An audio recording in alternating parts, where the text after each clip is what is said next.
issues that I raised in my letter, I said somehow I just think when I use the word insula, it really was about when you hear people close to him speak about Nigeria, it's as if we live in two different worlds. And that is the most frustrating thing for me. We would leave the villa, we would go home, we would watch real people, and sometimes we would drive around, we go home, we mix with poor people. We knew how desperate the country is, how desperately life is, difficult life is, the insecurity level, how high it is. People were losing hope, asking what is the value of this democracy. And sometimes they say, what are you doing there? We thought with people like you, we wouldn't be seeing some of these things. At least, are you guys really advising the president about some of these things? And it all amounts to this idea that the president is either not interested in getting advice, or is getting advice from the people that are not, that he hasn't appointed officially to give him advice. Either way, when I use those words, insular and isolated, very carefully, because that's exactly how I read it. I believe if President Tinubu was more open to suggestions and advice, and if he has higher quality of people handling sensitive positions for him, and he makes himself available to them, and they talk to him, and he tells them, they tell him what they think, I think the country will be better. So are you going to... This is not the Ahmed Bola Tinubu I know.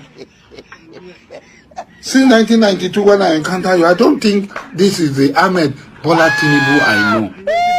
That calls me his friend, and I call him my friend, and calls me my son, and I call him my father. This is not the Ahmed Bola Tinubu I know.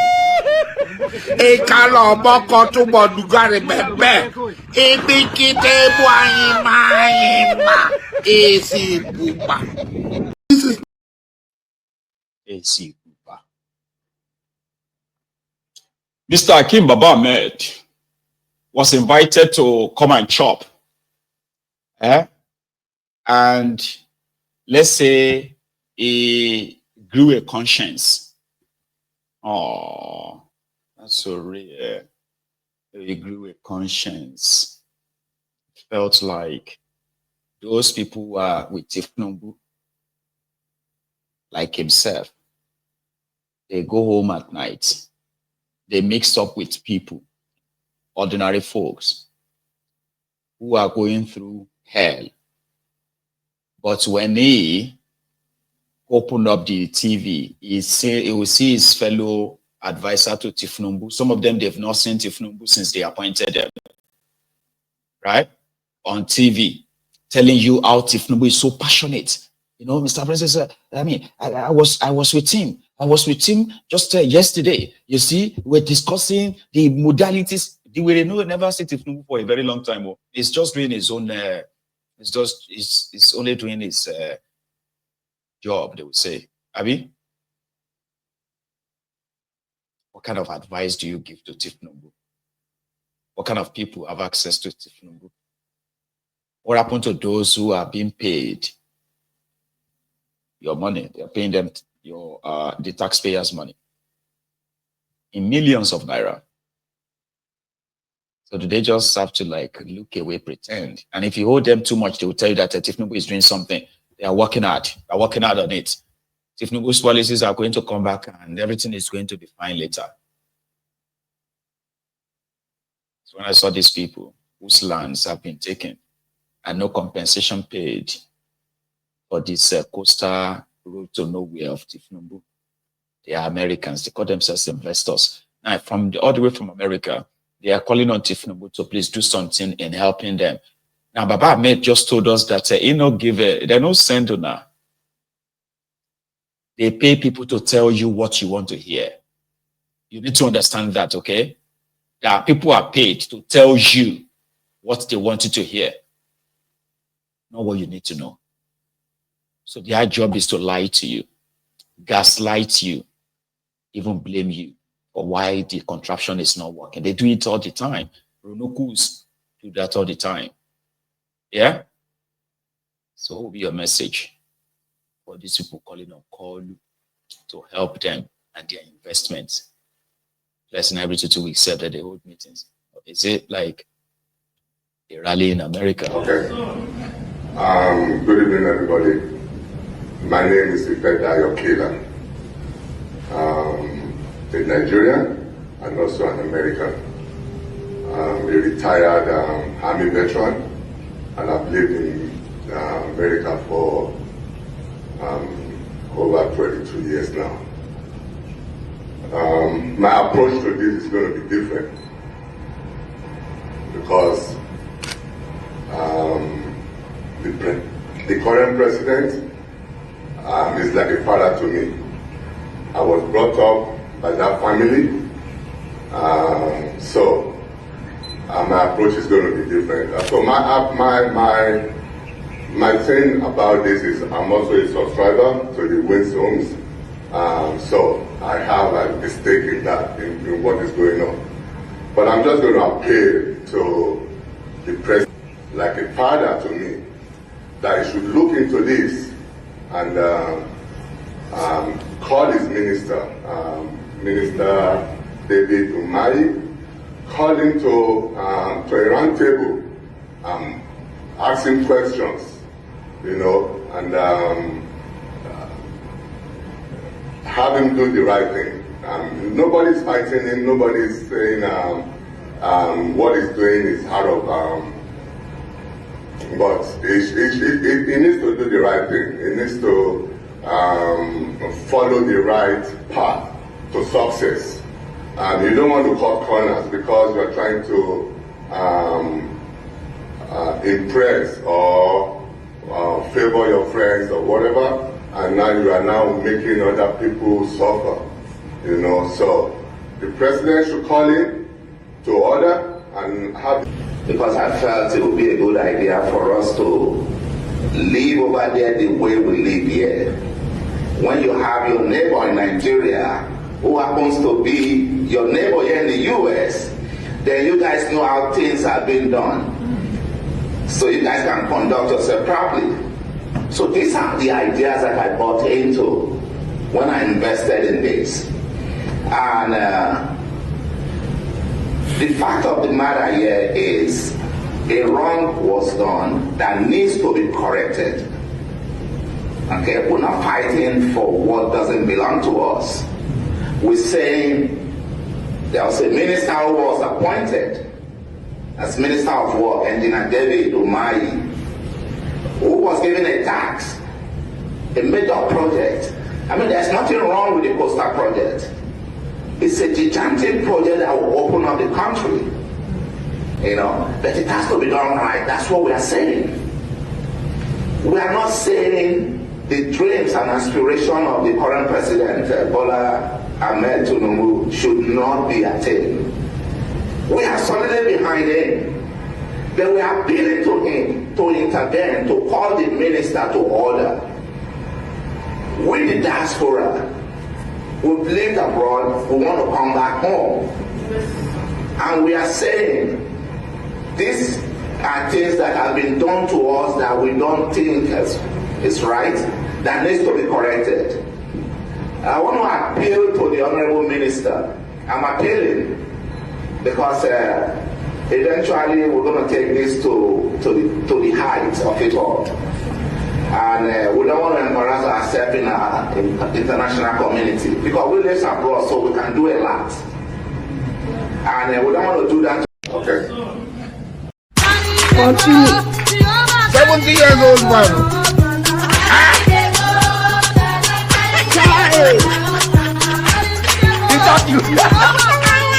Jesus is Lord.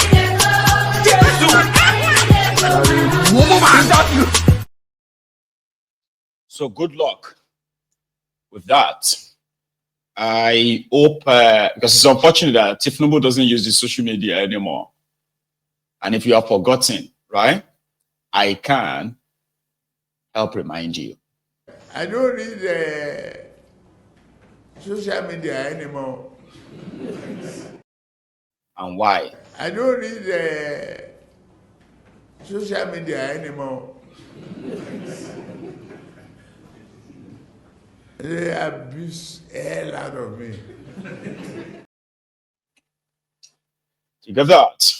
So if you have a message for Tinubu, you put it on the social media, he's never going to see it. And when the Ronukus sees it, they will trivialize it, tribalize it, and turn it into something else. It's unfortunate. About Ibrahim Traore. A lot of you have been seeing different posts about Traore this, Traore that, especially the last assassination attempt that failed. So suddenly, Traore is having this, this sort of like viral acceptability among Black people all over the world, from Africa and then the world. Majority of them are making videos, right, to chastise America, the West, and all of them for always with this colonial, this and that, colonialism, leave Africa alone. Africa deserves to be free. This is a guy who has a dream, all that stuff. This country has been so misruled. Can you believe that since the existence of this country, up to the time that this guy took over the country, 2 years ago, by the way, okay? And it was actually the same time when Kolu took Nigeria too. Kolu actually took over Nigeria. It's not your election. You know that, right? Good. So it was the same time. So this guy is getting all these positive vibes from all over the world. People are making videos. If America attempt to attack Burkina Faso, Mr. Ibrahim Traore, you know what? Open up the border, make the citizenship easier. Black people all over the world will come to Burkina Faso to defend Burkina Faso and defend motherland. Videos all over the place. And everybody is kind of like, oh, this looks good. Like, it sounds great, this and that, right? From nowhere, the Ronukus just suddenly became offended. Honestly, I don't know if you have possibly seen any of that. Serious, true story. True story. These crumb eaters, crumb chasers, ass leakers, orisers, sewage dwellers. They were sad. We don't know what is wrong with all of you. Can you imagine? This country, Can you imagine Nigerians? They are praising a military junta. Can you believe that? What kind of generation is this? What kind of I was like, if you say something in that contraption right now, they will track you down and you'll go missing. In Nigeria, you'll go missing. Police are kidnapping citizens for politicians. Soldiers are kidnapping citizens for politicians. DSS kidnapping people for politicians and their friends. In Nigeria, in a democracy, DSS disobeying courts. In Nigeria, politicians disobeying courts. In Nigeria, and no consequences. And you still think you have a democracy? You've been for real? You can't be for real. Anyway, so they are now like, can you imagine? All these people are supporting a military man.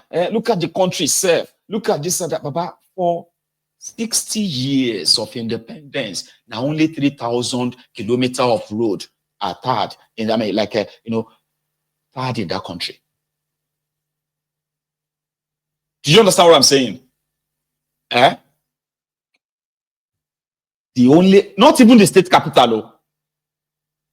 Okay, maybe I should put it into a context, right? You can understand. Burkina Faso is not so massive of a country like Niger Republic. Now, let's use this rough estimate. It's not factual, okay? So it's going to be plus or minus, all right? Let's say the entire square miles of the entire country is put at, for example, let's say 600,000 square miles, right? And then from that, they say, oh, they have that kind of massive space, right? The most developed areas, so at least you should not have anything less than maybe 5,000 kilometers of roads. As a country, nothing less than 5,000.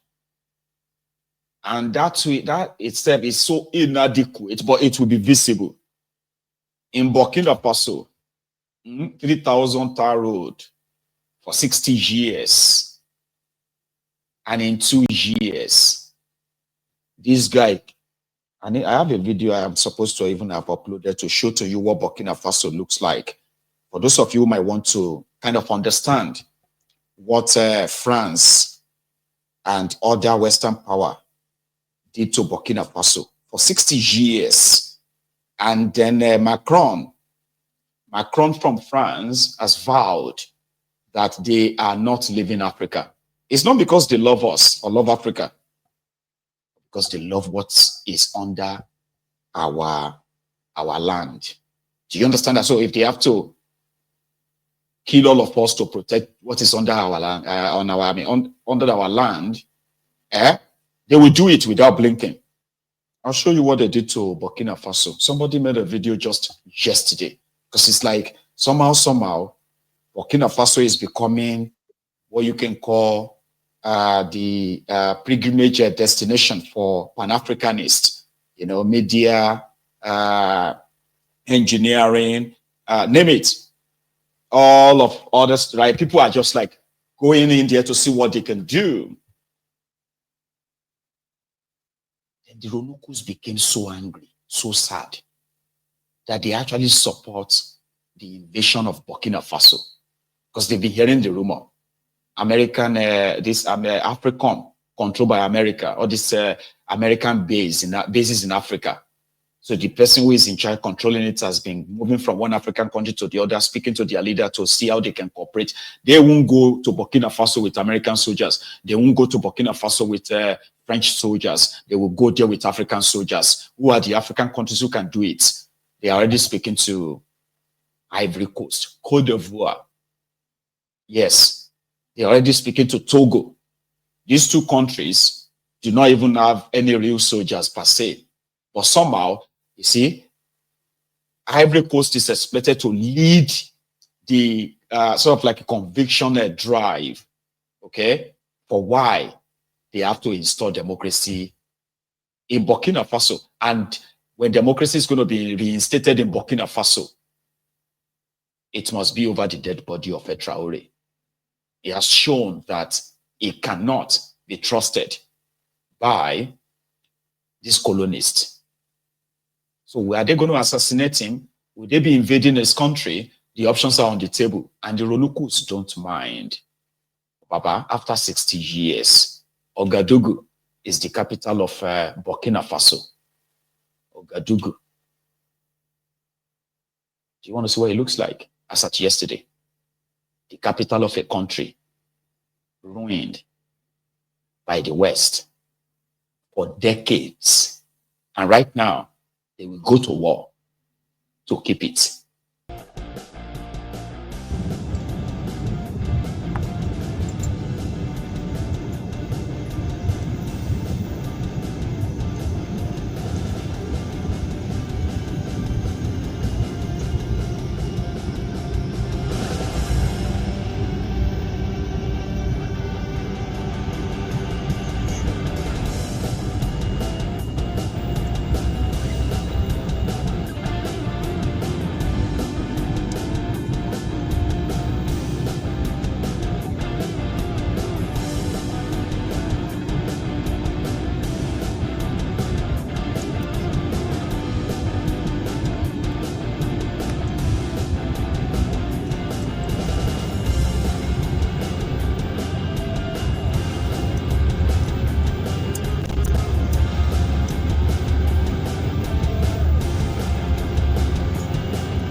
At least you can even see the airport. That tells you all you need to know.